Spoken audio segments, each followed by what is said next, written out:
আসসালামু আলাইকুম ওয়া রাহমাতুল্লাহ। সুপ্রিয় শিক্ষার্থী বন্ধুরা, আজকে আমরা সাধু ভাষার বৈশিষ্ট্য এবং চলিত ভাষার বৈশিষ্ট্য শিখব। হুম?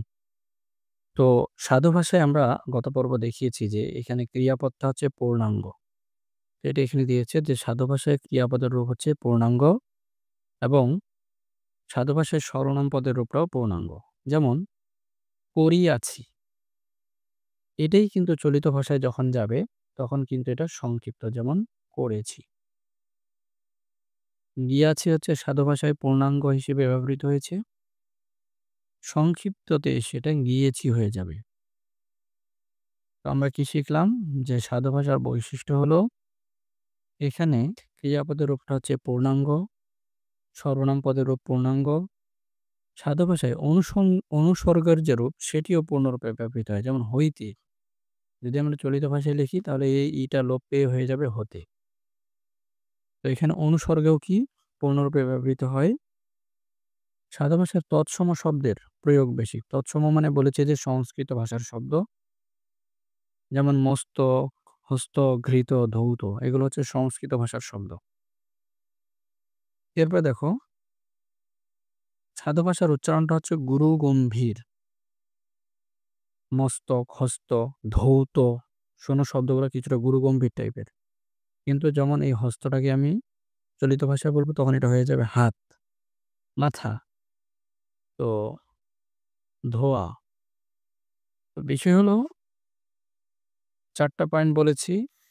সাধু ভাষায় ক্রিয়াপদ পূর্ণাঙ্গ, সর্বনাম পূর্ণাঙ্গ, অনুসর্গ পূর্ণরূপে ব্যবহৃত হয়, তৎসম শব্দ বেশি। উচ্চারণ গুরুগম্ভীর।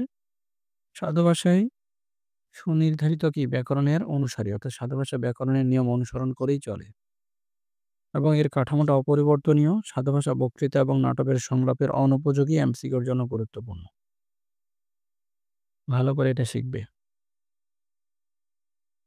এরপরে দেখো যে চলিত ভাষার বৈশিষ্ট্য শিখি আমরা। প্রায় জিনিস উল্টা। চলিত ভাষায় ক্রিয়াপদের রূপ সংক্ষিপ্ত।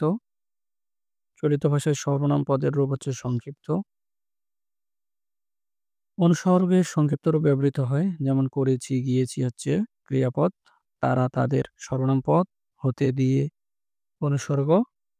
এবং চলিত ভাষায় তদ্ভব, অর্ধতৎসম দেশি এবং বিদেশি শব্দের ব্যবহার বেশি, যেমন হাত, মাথা, ঘি, ধোয়া।